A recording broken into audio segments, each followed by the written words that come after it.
Puji Tuhan, Shalom Bapak Ibu, selamat pagi dan selamat Natal untuk kita semua. Tiba saatnya kita akan beribadah pada hari Minggu ini. Mari kita siapkan hati kita untuk menyembah Tuhan. Namun sebelumnya mari kita bersatu di dalam doa. Kita berdoa. Bapa yang baik, terima kasih atas kasih-Mu dalam setiap kehidupan kami Tuhan.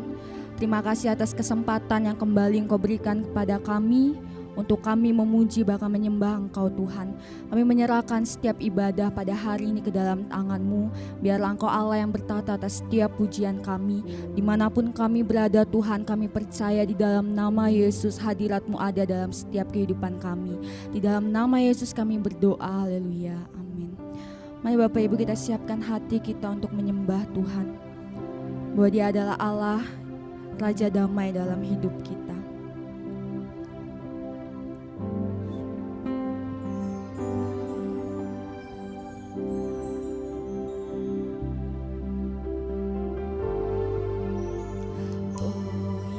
Yesusku,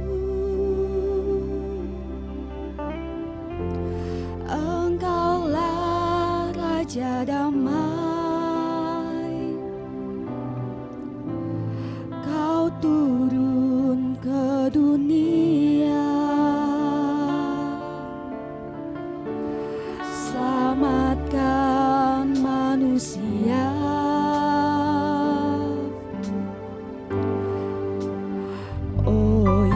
Yesusku, Kau Tuhan penuh kasih, Kau berikan hidup-Mu untuk tebus dosaku. Kaulah Allah yang kupuji,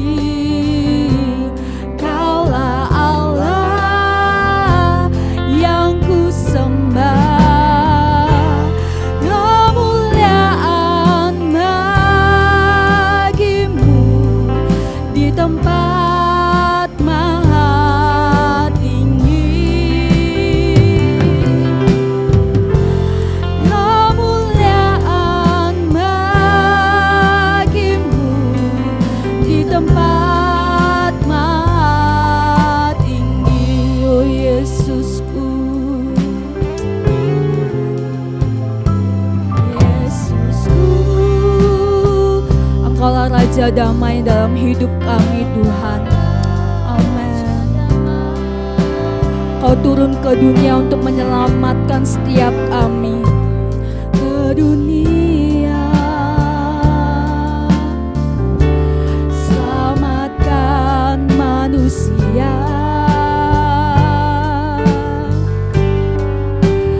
Oh Yesusku,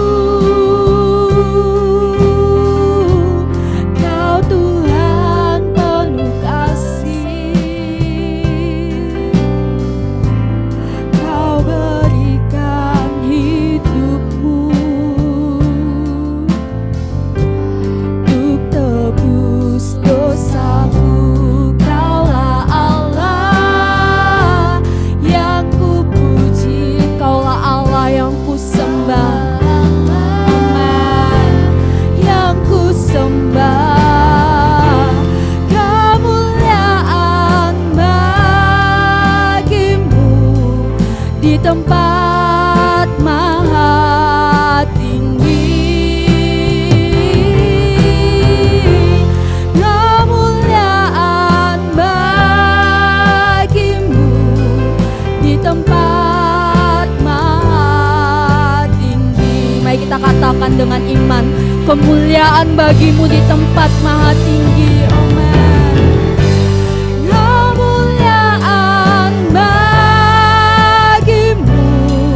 Di tempat maha tinggi,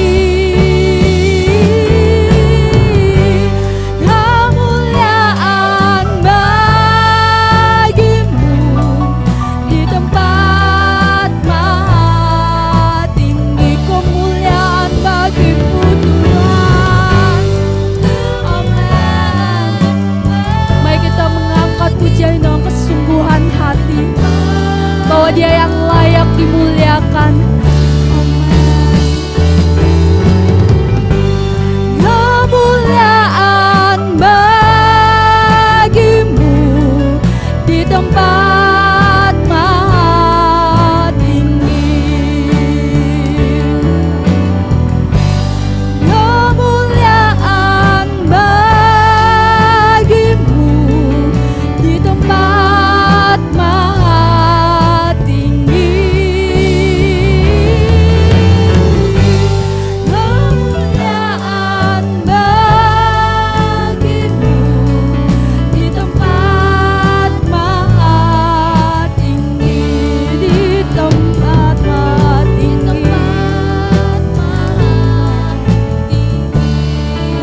raja di atas segala raja. Puji Dia, sembah dan puji Dia, oh Tuhanku. Mari Bapak Ibu katakan sembah dan puji Dia.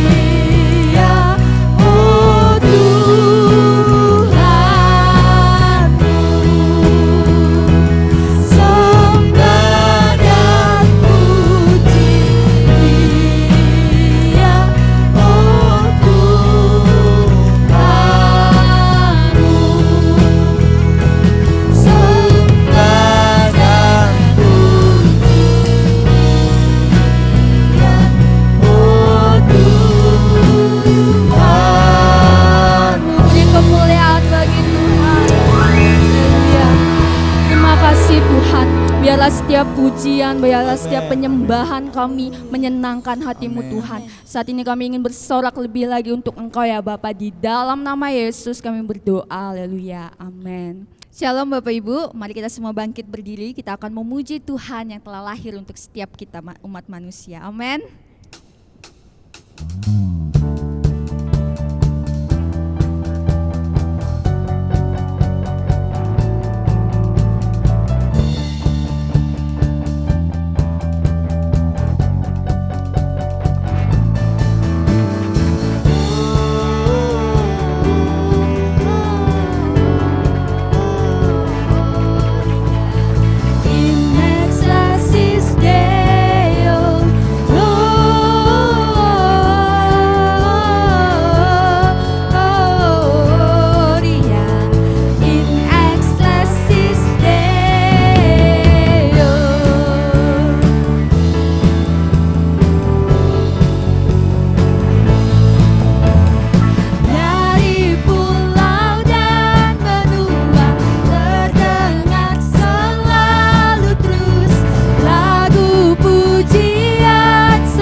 Karena Tuhan Yesus telah lahir untuk setiap kita Bapak Ibu. Mari kita siarkan berita baik untuk setiap orang yang ada di dunia ini. Amin.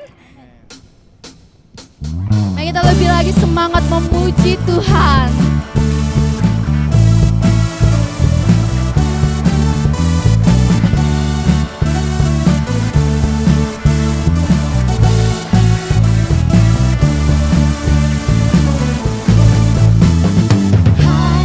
Siarkan di gunung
Bapak Ibu Saudara dipersilakan duduk kembali.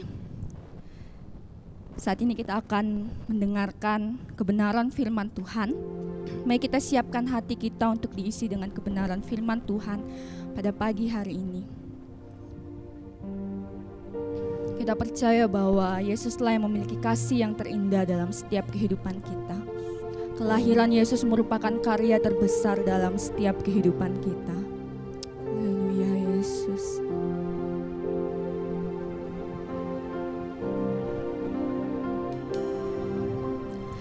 Kasih yang terindah,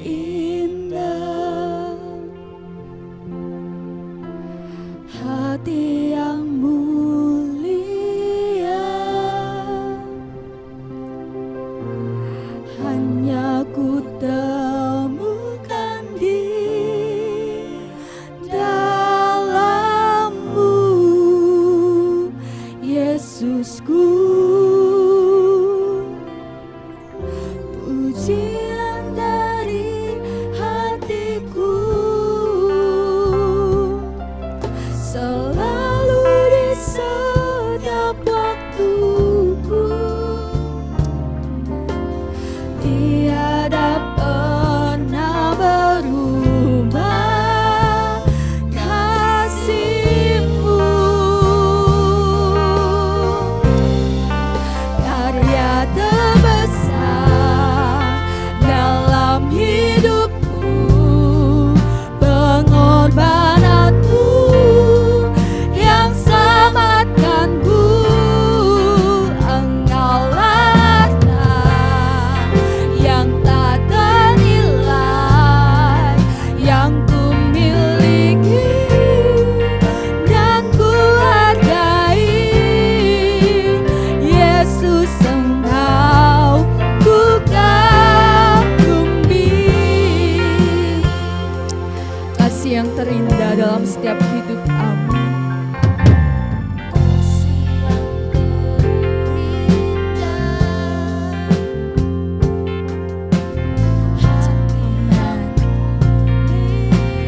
hanya kami temukan di dalam Engkau Yesus.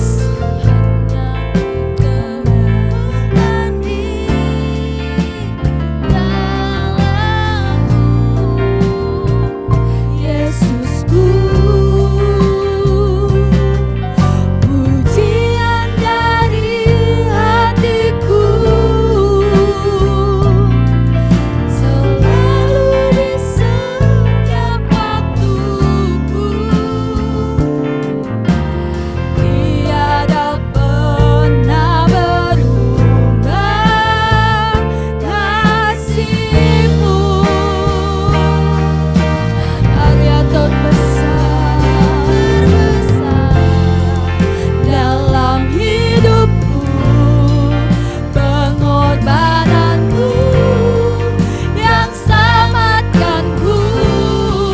Engkaulah yang tak ternilai, yang ku miliki dan ku hargai. Yesus, Engkau ku kagumi. Karya terbesar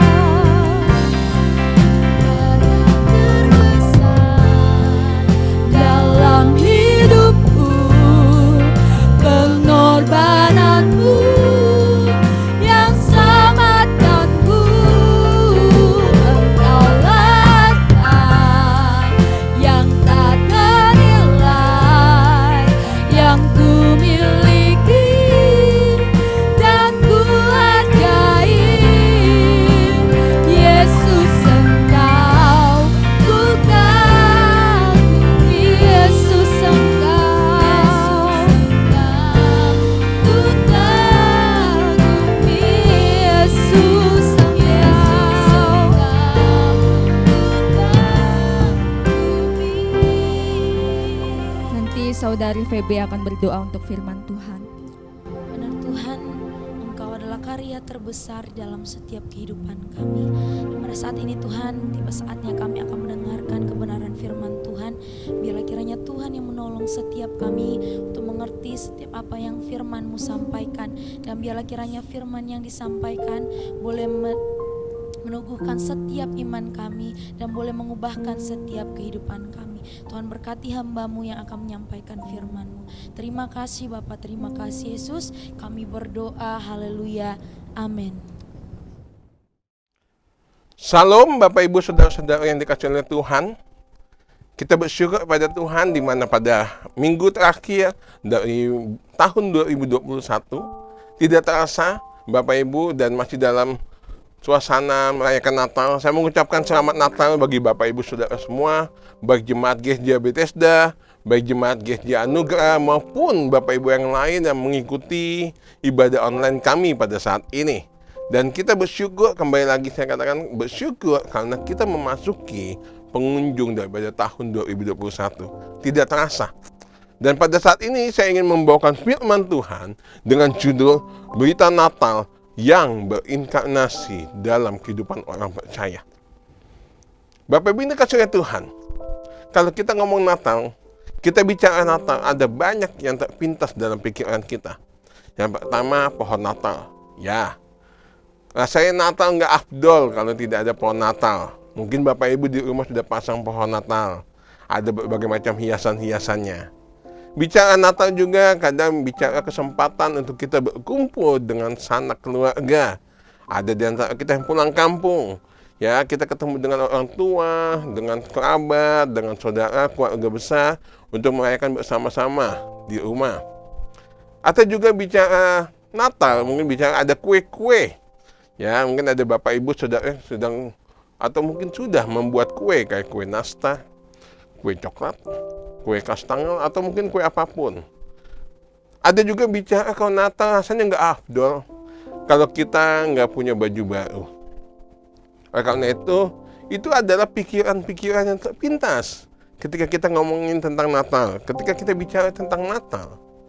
Tetapi ada satu pesan, ada satu hal yang jauh lebih penting daripada sekedar pohon Natal, jauh lebih penting daripada sekedar kumpul keluarga, makanan, dan juga bicara tentang baju baru, yaitu tentang berita sukacita bagi manusia, yaitu kelahiran Yesus ke dunia. Puji nama Tuhan. Bapak Ibu, kita akan buka Alkitab kita di dalam Lukas pasal yang kedua ayat 10 sampai dengan ayat yang ke-14. Lukas pasal yang kedua ayat 10 sampai dengan ayat yang ke-14. Mari kita membuka Alkitab kita dan kita membaca bersama-sama. Lukas pasal 2 ayat 10 sampai 14. Lalu kata malaikat itu kepada mereka, "Jangan takut, sebab sesungguhnya aku memberitakan kepadamu kesukaan besar untuk seluruh bangsa. Hari ini telah lahir bagimu juru selamat, yaitu Kristus Tuhan di kota Daud. Dan inilah tandanya bagimu, kamu akan menjumpai seorang bayi dibungkus dengan lampin dan terbaring di dalam palungan." Dan tiba-tiba tampaklah bersama-sama dengan malaikat itu sejumlah besar bala tentara sorga yang memuji Allah.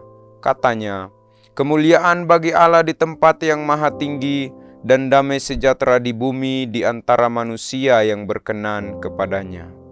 Puji nama Tuhan. Natal sesungguhnya merupakan berita sukacita bagi manusia. Saya katakan Natal merupakan berita sukacita, kabar sukacita bagi manusia. Mengapa?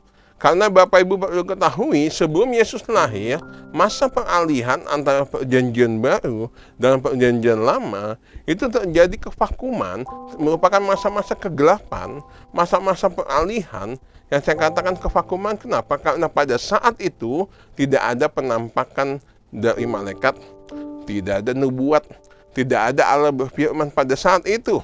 Sehingga memang dikatakan masa-masa peralihan. Yang itu terjadi kurang lebih 400 tahun lamanya.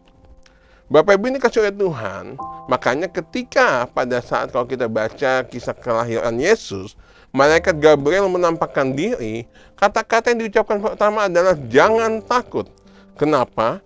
Karena pada saat itu, kalau malaikat menyampaikan sesuatu pesan, itu berarti menyampaikan sesuatu peristiwa yang akan terjadi di kemudian hari. Mau peristiwa itu baik maupun tidak baik, malaikat menyampaikan pesan. Dan Bapak Ibu ini kasih oleh Tuhan, umumnya orang-orang mengalami ketakutan bila ada penampakan malaikat. Itulah sebabnya malaikat Gabriel mengucapkan jangan takut sebelum dia mengucapkan pesan-pesan yang lain kepada Maria, kepada Yusuf, dan juga kepada gembala-gembala. Bapak Ibu ini kasih oleh Tuhan, saya katakan kembali lagi bahwa Natal merupakan berita sukacita, kabar sukacita bagi semua orang. Memang kita bicara Natal selalu bicara tentang kelahiran Yesus.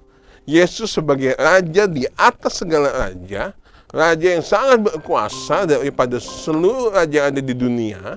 Tetapi kita sangat, kalau kita memperhatikan, ada hal yang sepertinya terlihat tidak wajar. Saya memperhatikan yang pertama adalah ketika Maria mengandung, Maria hendak diberitahukan malaikat Gabriel bahwa dia akan mengandung. Bapak Ibu tahu bahwa pada saat itu Maria sedang bertunangan dengan Yusuf dan dia belum melakukan persetubuhan apapun. Untuk lebih tepatnya, mari kita buka sama-sama Alkitab kita dan kita baca Alkitab kita dalam Matius 1 ayat 18 sampai 21. Mari kita buka Alkitab kita, Matius 1 ayat 18 sampai 21. Matius pasal 1 ayat 18 sampai 21. Kelahiran Yesus Kristus adalah seperti berikut. Pada waktu Maria ibunya bertunangan dengan Yusuf, ternyata ia mengandung dari Roh Kudus sebelum mereka hidup sebagai suami istri.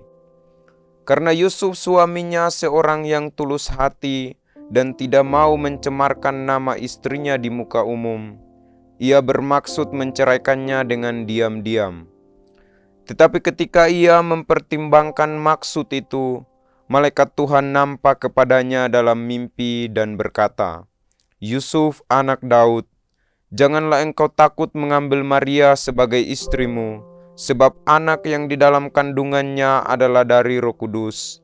Ia akan melahirkan anak laki-laki dan engkau akan menamakan dia Yesus, karena dialah yang akan menyelamatkan umatnya dari dosa mereka." Puji nama Tuhan Bapak Ibu. Kita bisa lihat dari tadi dalam pembacaan kita bahwa Maria bertunangan dengan Yusuf dan dia belum melakukan persetubuhan, dengan kata belum melakukan hubungan seks, dan dia sudah mengandung. Bisa dibayangkan kita memposisikan diri kita seperti Maria. Memposisikan di mana kalau dia akan mengandung bayi dari Roh Kudus. Bagaimana dengan Yusuf tunangannya? Bagaimana Yusuf tahu? Dan bagaimana bisa saja Yusuf meninggalkan Maria? Dan bisa saja juga Yusuf berpikir Maria selingkuh sama laki-laki lain. Yusuf bisa mengira Maria dia punya simpanan lain. Dia tidak setia. Akhirnya dia selingkuh dengan laki-laki lain dan akhirnya terjadilah kehamilan. Atau juga tidak hanya sampai Yusuf. Mungkin bisa jadi tetangga-tetangga atau orang sekitar pada saat itu yang mengetahui Maria hamil padahal belum menikah. Itu bisa menjadi bahan omongan. Kalau kita pada saat ini Bapak Ibu, misalnya ada orang yang hamil lalu belum menikah, itu langsung menjadi bahan omongan. Itu kecelakaan. Itu karena ini, segala macam. Jadi bahan omongan. Nah, bisa jadi orang sekitar mengomongin Maria pada saat itu. Dan saudara ini dikasih oleh Tuhan, kita bisa melihat bahwa cara kelahiran Yesus tidak wajar dalam sudut pandang manusia. Tetapi kembali lagi kita lihat juga bagian yang kedua. Bagian kedua yang kita lihat di dalam Lukas pasal kedua ayat 6 sampai 7. Lukas 2 ayat 6 sampai dengan ke-7. Lukas 2 ayat 6 sampai 7, mari kita buka Alkitab kita dan baca bersama-sama. Lukas pasal 2 ayat 6 sampai 7. Ketika mereka di situ, tibalah waktunya bagi Maria untuk bersalin. Dan ia melahirkan seorang anak laki-laki, anaknya yang sulung. Lalu dibungkusnya dengan lampin dan dibaringkannya di dalam palungan, karena tidak ada tempat bagi mereka di rumah penginapan. Puji nama Tuhan. Bapak Ibu, kalau kita tadi pertama membahas kehamilannya Maria, di mana Maria hamil tanpa adanya persetubuhan. Yang kedua, kalaupun Yesus lahirnya tempatnya enggak manusiawi. Pada umumnya, kalau pasangan suami istri di mana anaknya mau lahir, umumnya mereka selalu mempersiapkan kelahirannya dengan baik. Mulai dari perlengkapan bayi, semuanya dibeli, dipersiapkan, sampai nanti dipikirkan baik-baik. Ini anaknya mau lahirnya di mana? Kalaupun misalnya juga lahirnya di mana, dipersiapkan juga biayanya. Kalau normal lahirnya disiapin, kalau operasi sesar juga disiapkan. Bapak Ibu yang dikasihi oleh Tuhan, kita bisa melihat ya, pasangan suami istri yang anaknya mau lahir, mereka mempersiapkan dengan baik. Tahun 2021, waktu saya dan istri saya Ibu Lirin, kami waktu itu sedang persiapan mau lahir anak kami yang pertama, yaitu si Jaden. Waktu itu lahirnya Januari akhir, tetapi dari bulan Desember kami udah siapin perlengkapannya segala macam, semuanya, bahkan sampai kami udah prepare, nanti kalau lahir normal ini biayanya, kalau sesar puji Tuhan ditanggung BPJS. Nah, singkatnya adalah kami persiapkan semuanya yang terbaik supaya kalau anak ini lahir semuanya udah siap. Itu umumnya manusia mempersiapkan segalanya. Namun tidak halnya dengan Yesus. Tidak demikian halnya dengan Yesus tentang kelahirannya. Waktu Yesus lahir, Bapak Ibu, saya katakan Yesus terpaksa. Ya, saya bilang istilahnya dengan seizin Allah. Yesus lahir di tempat yang tidak wajar. Bukan karena Maria dan Yusuf tidak penuh persiapan, tetapi memang dalam seizin Allah pada saat itu tempat penginapan sedang penuh dan Yesus, saya pakai kata tanda kutip ya, terpaksa lahir di kandang. Bapak Ibu tahu namanya kandang itu pasti bukan untuk manusia, entah untuk kambing, domba, untuk ternak lah. Tetapi Yesus lahir di sana. Dan yang sangat menariknya lagi adalah memang waktu Yesus lahir dibungkus oleh lampin. Lampin ini seperti popok atau kain bedong yang dipakai untuk membungkus bayi. Namun tempat ditaruhnya itu di palungan. Bapak Ibu tahu palungan? Palungan itu tempat makan ternak. Ya, jadi kalau misalnya kayak ternak makan, biasanya makannya itu ditaruh. Itu ada satu tempat ditaruh di situ semua ternak makan. Jadi Bapak Ibu kita melihat situasi pada saat itu, Yesus lahir di kandang. Yang kedua karena tidak ada tempat untuk menaruh dia, akhirnya dia ditaruh di palungan. Bapak Ibu ini dikasihi Tuhan, palungan tempat makan binatang. Umumnya anak baru lahir ditaruh di box bayi atau di tempat yang nyaman. Tetapi Yesus ditaruh di palungan yang seharusnya itu merupakan tempat makan binatang. Hal inilah yang bagi saya melihat bahwa kelahiran Yesus sangat tidak manusiawi. Istilahnya kita manusia normal aja nggak kayak begitu, tetapi dia raja di atas segala raja, pencipta langit dan bumi, yang menguasai hidup kita semua seluruh dunia ini. Dia mau lahir di dunia, dia mau lahir dalam keadaan yang sangat-sangat rendah. Bapak Ibu saya katakan bahwa Yesus mau lakukan itu semua karena dia mengasihi kita semua. Saya katakan sekali lagi bahwa dari dua hal yang tadi saya singgung tentang kelahiran Maria, yang kedua bagaimana ketika Yesus lahir, bicara tempat dan juga situasi yang tidak wajar.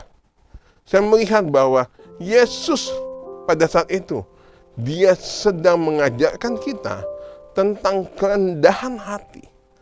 Tentang bagaimana dia yang sebetulnya yang maha kulia, maha kuasa, maha agung, pokoknya maha yang lainnya. Dia mau lahir di dunia.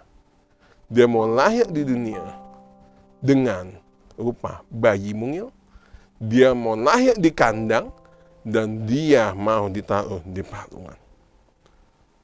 Kalau bukan dia mengasihi saya dan saudara, Yesus tidak akan lakukan itu. Inilah yang lebih penting, saya katakan tadi di awal, bahwa ini yang sangat penting bagi kita, bahwa Natal bukan sekedar seremonial. Natal bukan sekedar pakai baju baru, Natal bukan sekedar kumpul sama keluarga, Natal bukan sekedar pasang pohon Natal. Oke, itu boleh. Saya katakan itu boleh. Tetapi jangan sampai kita melupakan makna Natal sesungguhnya. Kita melupakan makna Natal yang sesungguhnya, di mana Yesus lahir ke dunia karena Dia mengasihi semua manusia. Amin. Karena Yesus mengasihi semua manusia. Saya katakan kelahiran Yesus seperti milestone, seperti titik milestone, ya, di mana penggenapan kasih Allah kepada dunia. Yesus lahir, nanti pada akhirnya Yesus mati, lalu Yesus nanti bangkit, dia naik ke surga. Peristiwa mati, bangkit, naik ke surga itu semua bisa terjadi setelah Yesus pertama dulu lahir. Jadi Bapak Ibu ini kasih oleh Tuhan, karena Allah mengasihi dunia, ya, dunia yang seharusnya binasa, dunia yang seharusnya lenyap karena dosa, namun Yesus hadir. Yesus hadir ke dunia untuk kita semua. Yohanes 3:16 mengatakan bahwa karena begitu besar kasih Allah akan dunia ini. Begitu besar akan dunia ini. Begitu besar kasih Allah akan dunia ini, sehingga Dia mengaruniakan anaknya yang tunggal. Karena begitu mengasihinya Allah, Dia mau mengirimkan Yesus. Dan akhirnya Yesus mati menebus manusia dari dosa. Untuk itu, kembali lagi kita mau meresapi, kita harus menghayati Natal yang sesungguhnya. Kita harus betul-betul memaknai Natal yang sesungguhnya, supaya jangan sampai tahun demi tahun kita melaksanakan Natal hanya sebatas yang bersifat seremonial. Yang menjadi pelajarannya dalam kehidupan kita, apa yang bisa kita lakukan? Berita Natal yang berinkarnasi dalam kehidupan orang percaya. Yesus lahir ke dunia, Yesus lahir untuk saudara dan saya. Apa yang bisa kita lakukan? Saya membahasnya dalam dua hal. Yang pertama adalah di dalam Matius 1 ayat 18 sampai 21. Matius 1 ayat 18 sampai dengan 21. Saya ingin kita semua untuk membaca kitab ini, tadi sudah dibaca, tapi saya ingin kita membaca lagi, memperhatikan ayat ini dengan sama-sama. Matius pasal 1 ayat 18 sampai 21. Kelahiran Yesus Kristus adalah seperti berikut. Pada waktu Maria ibunya bertunangan dengan Yusuf, ternyata ia mengandung dari Roh Kudus sebelum mereka hidup sebagai suami istri. Karena Yusuf suaminya seorang yang tulus hati dan tidak mau mencemarkan nama istrinya di muka umum, ia bermaksud menceraikannya dengan diam-diam. Tetapi ketika ia mempertimbangkan maksud itu, malaikat Tuhan nampak kepadanya dalam mimpi dan berkata, "Yusuf, anak Daud, janganlah engkau takut mengambil Maria sebagai istrimu, sebab anak yang di dalam kandungannya adalah dari Roh Kudus. Ia akan melahirkan anak laki-laki dan engkau akan menamakan dia Yesus, karena dialah yang akan menyelamatkan umatnya dari dosa mereka." Puji nama Tuhan, Bapak Ibu. Dalam kehidupan kita saat ini, yang harus kita lakukan adalah yang pertama, jangan takut dalam menghadapi atau menjalani masa-masa Natal. Masa-masa Natal yang dimaksudkan di sini adalah keadaan yang tidak mendukung, keadaan yang tidak mengenakan, keadaan yang tidak nyaman. Kita melihat pada posisi Maria. Masa-masa Natal di mana dia harus menerima dirinya itu akan mengandung, sedangkan dia punya tunangan, dia belum menikah. Dia harus siap dengan, kalau misalnya Yusuf meninggalkan dia harus siap. Ada omongan-omongan orang di sekitarnya, dia harus siap dengan berbagai macam risiko. Keadaan yang sangat tidak nyaman yang dialami oleh Maria. Ini yang disebut dengan masa-masa Natal.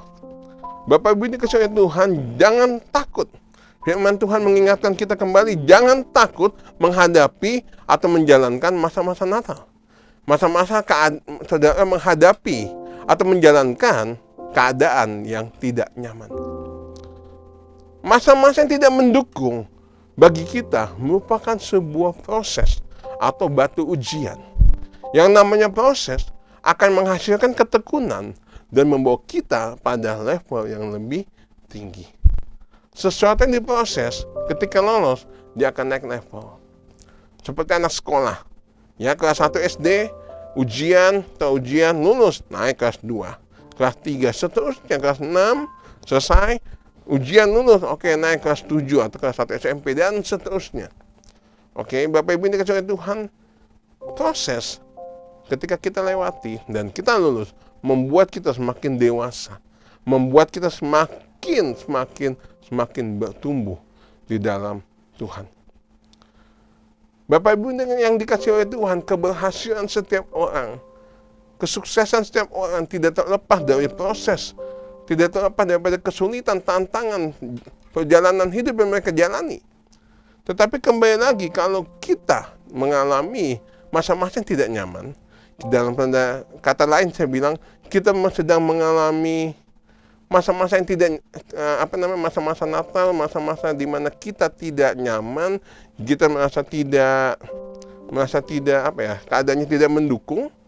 Nah, di sini kita belajar. Pada saat itu Tuhan sedang proses kita. Apakah kita mau taat, kita mau bertumbuh, atau sebaliknya. Proses merupakan sebuah masa pengubahan menjadi lebih baik. Seperti Bapak Ibu tahu, fase metamorfosis kupu-kupu, dari telur ulat ke pompong kupu-kupu, itu ada tahapannya.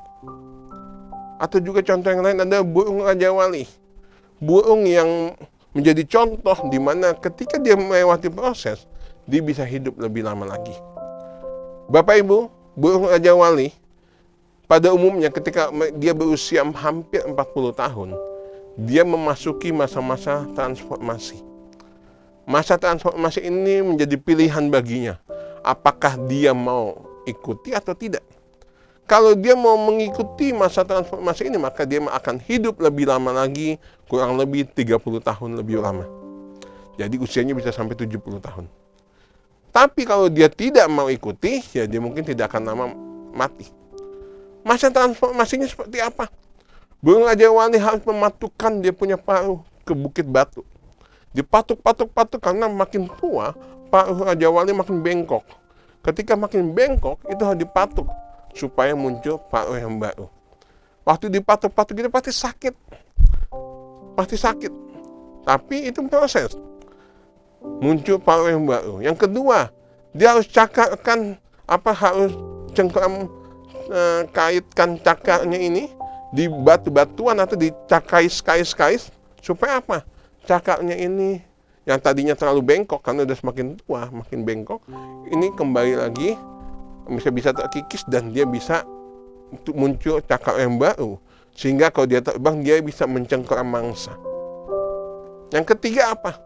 Raja Wali harus cabut bulu-bulunya, harus cabut bulu-bulu khususnya di sayapnya, karena dia semakin tua, sayap bulu-bulu di sayapnya itu sudah semakin tebal, semakin lebat, semakin berat, sehingga membuat menyulitkan dia untuk terbang.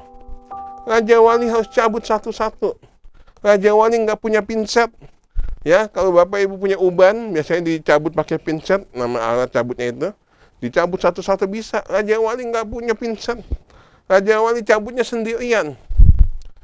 Dan ketika dia dicabut semua, dia berjemur di bawah matahari supaya bulu yang baru lagi muncul. Fase transformasi ini berjalan kurang lebih 3-6 bulan. Tetapi ini menjadi fase penentuan apabila Raja Wali mau menjalani fase ini, dia bisa hidup 30 tahun lagi. Tetapi kalau dia tidak mau, maka paruhnya, cakarnya, atau mungkin kakinya, atau bulunya, itu akan menjadi kuburan bagi dirinya, akan membunuh dia dengan cepat. Proses memang tidak mengenakan. Tidak ada di antara kita yang mau diproses. Ya, pasti, aduh capek, aduh berat. Tetapi proses mengajarkan kita untuk lebih baik, untuk semakin bertumbuh. Mungkin di antara Bapak Ibu, Saudara semua yang saat ini sedang mengikuti ibadah online, mungkin di antara kita ada yang sedang mengalami situasi yang tidak mengenakan. Kita sedang menghadapi situasi yang tidak kondusif, situasi yang tidak nyaman, yang akhirnya kita merasa bahwa kenapa harus seperti ini terjadi. Firman Tuhan pada saat ini mengingatkan kita, ingatlah Maria, di mana dia mengalami hal yang sama. Dia diproses, mengalami situasi yang tidak mengenakan, tapi dia menjadi alat yang dipakai Tuhan. Kalau Bapak Ibu mau dipakai Tuhan, harus siap diproses. Kalau Bapak Ibu mau dipakai Tuhan, harus siap diproses dan menghadapi gesekan demi gesekan. Puji nama Tuhan. Yang kedua, apa yang bisa kita lakukan sebagai orang percaya? Ya, yang bisa kita pelajari yang kedua adalah atau siap untuk menerima dan membawa kabar baik. Yang pertama, jangan takut menghadapi masa-masa Natal, itu masa atau keadaan yang tidak mengenakan. Yang kedua adalah jangan takut, atau kita sebagai orang percaya siap untuk menerima dan membawa kabar baik. Kita buka di dalam Lukas pasal yang kedua, ayat 10 sampai dengan ayat ke-14. Lukas 2, ayat 10 sampai dengan ayat ke-14. Lukas pasal 2 ayat 10 sampai 14. Lalu kata malaikat itu kepada mereka, "Jangan takut, sebab sesungguhnya aku memberitakan kepadamu kesukaan besar untuk seluruh bangsa. Hari ini telah lahir bagimu juru selamat, yaitu Kristus Tuhan di kota Daud. Dan inilah tandanya bagimu, kamu akan menjumpai seorang bayi dibungkus dengan lampin dan terbaring di dalam palungan." Dan tiba-tiba tampaklah bersama-sama dengan malaikat itu sejumlah besar bala tentara sorga yang memuji Allah. Katanya, "Kemuliaan bagi Allah di tempat yang maha tinggi, dan damai sejahtera di bumi di antara manusia yang berkenan kepadanya." Puji nama Tuhan. Keadaan gembala ketika menerima kabar baik itu merupakan keadaan yang penuh ketakutan sesungguhnya. Tetapi hal tersebut merupakan hal yang luar biasa bagi mereka. Kenapa? Mereka hanyalah gembala. Umumnya gembala bukan orang yang berpendidikan pada saat itu. Dan mereka mendapatkan penampakan malaikat. Jangan takut dan sebagainya yang kita baca tadi. Kita bisa lihat malaikat mendapatkan hal atau berita kabar baik yang luar biasa. Namun tidak sampai di situ, malaikat juga meminta supaya para gembala membagikan kabar sukacita kepada semua orang yang ada pada waktu itu, hingga pada akhirnya ke seluruh dunia. Bermula dari kehidupan gembala-gembala ini, akhirnya menyebar. Banyak orang mengetahui juru selamat telah lahir di kota Daud. Aku akan memberitakan kesukaan besar untuk seluruh bangsa. Hal ini menunjukkan bahwa seluruh bangsa ini akan tahu kabar baik tentang kelahiran Yesus, dan semua dimulai dari para gembala-gembala ini. Dengan kata lain, para malaikat menginginkan para gembala bukan hanya mereka menerima kabar sukacita tersebut, tetapi mereka juga terus berpartisipasi dalam memberitakan kabar sukacita tersebut. Artinya bahwa malaikat pada saat itu tidak ingin gembala-gembala hanya menjadi orang-orang egois yang hanya membiarkan kabar sukacita itu hanya mereka nikmati. Tetapi malaikat juga ingin gembala-gembala tersebut membagikan seluas-luasnya, mewartakan seluas-luasnya kabar sukacita tersebut. Kenapa? Kembali lagi dalam penjelasan saya di awal, bahwa pada saat itu sedang terjadi masa-masa kegelapan, tidak ada pengharapan, sedang masa-masa yang suram. Makanya dengan adanya kelahiran Yesus menjadi sebuah pengharapan di tengah dunia yang sedang sangat gelap. Bapak Ibu ini kasih Tuhan, Matius 28 ayat 19-20 yang merupakan amanat agung, ya, teks amanat agung. Di sini katakan, jangan takut, aku akan menyertai kamu sampai kepada akhir zaman. Ini menjadi sebuah ingatan bagi kita, menjadi sebuah dorongan untuk jangan takut. Bagi kita yang sudah diselamatkan, bagi kita yang sudah percaya Tuhan Yesus, bagi kita yang sudah menerima kabar baik, jangan hanya jadi orang Kristen yang menerima kabar baik tersebut, tetapi bagikanlah kabar tersebut bagi mereka yang belum mengenal Tuhan. Amin, Bapak Ibu. Bagikanlah kabar sukacita tersebut kepada mereka yang belum mengenal Tuhan. Di mana tadi Matius 28 menunjukkan adanya penyertaan Tuhan. Aku menyertai kamu sampai kepada akhir zaman. Kalau Bapak Ibu lihat Matius 28 ayat 18-20. Baptislah seluruh bangsa dalam namaku, ajarlah mereka segala macam, Bapak Ibu baca, dan terakhirnya diakhiri dengan aku menyertai engkau sampai akhir zaman. Ini menunjukkan adanya penyertaan Tuhan dalam kehidupan orang percaya. Untuk itu marilah kita menjadikan Natal sebagai momentum bagi kita membagikan kabar sukacita kepada dunia yang gelap, yang belum melihat atau belum merasakan kasih Tuhan. Kasih yang merangkul jiwa-jiwa yang terhilang, yang menuju kepada kebinasaan. Jadikanlah Natal kesempatan bagi kita untuk berbagi kabar sukacita. Mewartakan kabar baik merupakan tanggung jawab Bapak, Ibu, Saudara, dan saya. Tanggung jawab kita semua. Karena itu kita sebagai orang yang sudah diselamatkan, kadang-kala mungkin kita merasa, aduh saya masih muda, aduh saya nggak bisa, aduh bisa nggak ya, jangan-jangan saya ditolak. Bapak Ibu, tugas kita adalah sampaikan, wartakan kabar baik. Urusan orang tersebut mau terima nggak terima, urusan dia. Yang penting kita sudah lakukan bagian kita. Ataupun kalau kita hendak mau mewartakan tentang Yesus kepada orang lain, kita doa. Minta Tuhan kasih kita hikmat. Tetapi kembali lagi, kita lakukan bagian kita, selebihnya Tuhan lakukan bagiannya. Orang tersebut mau buka hati, mau terima Yesus, puji Tuhan. Kalau nggak terima ya sudah, nanti Tuhan punya urusan dengan dia sendiri. Mungkin Tuhan bisa menjamah dengan berbagai macam cara. Yang penting kita sudah melakukan bagian kita. Natal menjadi momentum yang baik, momentum yang tepat untuk kita mewartakan kabar sukacita tersebut bagi mereka yang terhilang. Sekali lagi, Bapak Ibu, jangan kita merasa putus asa atau minder, merasa tidak mampu. Aduh, saya nggak bisa. Itu kan bagiannya pendeta, itu kan bagiannya mahasiswa sekolah teologi, bukan.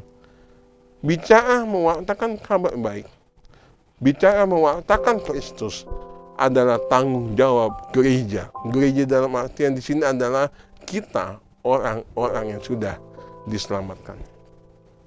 Bapak Ibu lihat, di mana bahwa dari gembala menerima berita, mereka menyebarkan kabar baik kepada banyak orang pada waktu itu. Yang kedua adalah jangan takut untuk menerima kabar baik dan juga membagikan kabar baik tersebut kepada orang lain. Puji nama Tuhan. Kiranya Tuhan menolong kita untuk kita bisa memaknai, menghayati Natal yang sesungguhnya, di mana kita tidak takut menghadapi masa-masa Natal, tidak takut dengan situasi yang tidak nyaman, tidak takut dengan proses yang Tuhan izinkan terjadi, tidak takut dengan semuanya, dan juga kita belajar untuk jangan jadi orang Kristen yang egois. yang hanya menjaga berita sukacita, tetapi jadilah orang Kristen yang juga membagikan kabar baik tersebut bagi orang lain. Kiranya Tuhan menolong kita, Tuhan Yesus memberkati kita semua. Puji Tuhan Bapak Ibu, kita akan berdoa sebelum kita mengakhiri ibadah kita. Mari kita sama-sama berdoa kepada Tuhan, menaikkan doa syafaat kita. Mari sama-sama kita berdoa. Tuhan Yesus, kami mengucap syukur. Terima kasih untuk firman-Mu mengingatkan kami dan untuk kami terus bertumbuh dalam pengenalan akan Tuhan. Tuhan sekali lagi mampukan kami, Roh Kudus terus menolong kami dalam kehidupan kami sehari-hari untuk kami bertumbuh dalam Engkau. Tuhan, sebelum kami mengakhiri ibadah kami mau berdoa untuk beberapa hal. Yang pertama, dalam situasi Natal saat ini Tuhan, kiranya damai Natal-Mu melingkupi hati kami, sehingga kami bisa merasakan damai Natal dalam hati kami. Bukan sekedar baju baru, bukan sekedar pohon Natal, bukan sekedar kumpul bersama, tetapi kami ingin lebih memaknai di mana Yesus hadir dalam hati kami. Dan kami berdoa Tuhan, kiranya semua kami yang merayakan Natal dan juga gereja-gereja Tuhan yang merayakan Natal, Tuhan memberkati.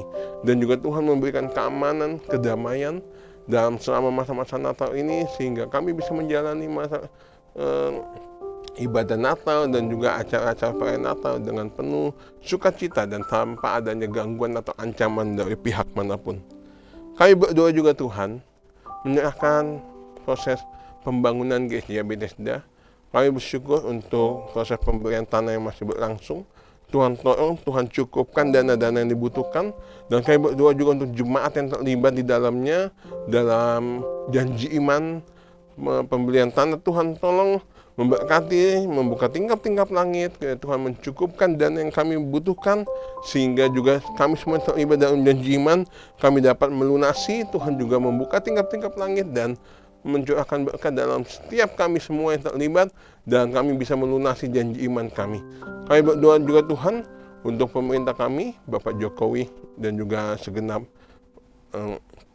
kabinet dan juga pemerintahan yang ada. Tuhan memberikan mereka hikmat dan takut akan Tuhan ada dalam kehidupan mereka, sehingga dalam setiap kebijakan-kebijakan, keputusan mereka, Tuhan senantiasa ada di sana. Kami berdoa juga untuk sidang jemaat-Mu Tuhan, baik yang sedang sakit Tuhan menjamah, Tuhan menyembuhkan, memulihkan bagian sakit. Mereka yang saat ini sedang ada masalah dalam hal perekonomian, Tuhan cukupkan. Tuhan senantiasa membuka tingkap-tingkap langit dan memberkati, mencukupkan dalam kebutuhan hidup mereka. Kami berdoa juga Tuhan untuk rumah tangga setiap jemaat-Jemaat-Mu, kiranya Tuhan memulihkan, menjamah hubungan suami dengan istri, istri dengan suami, orang tua dengan anak, dan juga anak dengan orang tua. Tuhan memberkati. Kami berdoa juga Tuhan mereka mencari pekerjaan, Tuhan berikan pekerjaan yang terbaik. Kami berdoa juga Tuhan yang sedang sekolah, yang kuliah, Tuhan memberkati dalam studi mereka. Kami berdoa Tuhan, kiranya semuanya sidang jemaat-Mu berada dalam perlindungan Tuhan. Di mana kami bersyukur Tuhan, di mana kami akan mengakhiri dalam beberapa hari ini, kami akan mengakhiri tahun 2021, di mana kami melihat Tuhan menyertai kami sepanjang tahun ini. Kami percaya Tuhan yang sama akan memimpin hidup kami pada tahun-tahun yang akan datang. Terima kasih Tuhan, terima kasih. Kami mengucap syukur, kami akan menutup ibadah kami. Kami siap menerima berkatan daripada Tuhan. Bapak Ibu Saudara semua, mari kita angkat tangan kita untuk menerima berkatan daripada Tuhan. Tuhan memberkati engkau dan melindungi engkau. Tuhan menyinari engkau dengan wajahnya dan memberi engkau kasih karunia. Tuhan menghadapkan wajahnya kepadamu dan memberi engkau damai sejahtera. Terimalah berkat daripada Allah Bapa, cinta kasih daripada Tuhan Yesus Kristus, dalam persekutuan yang manis dengan Roh Kudus, senantiasa menyertai kita, mulai saat ini sampai Tuhan Yesus datang kali yang kedua. Mari kita semua yang diberkati Tuhan sama-sama katakan amin. Puji Tuhan Bapak Ibu, ibadah kita sudah selesai. Tuhan Yesus memberkati. Puji Tuhan Bapak Ibu Saudara, ibadah kita sudah selesai. Mari kita bangkit berdiri bersorak bagi Tuhan yang telah lahir bagi kita. Katakan kiri kanannya, selamat hari Natal.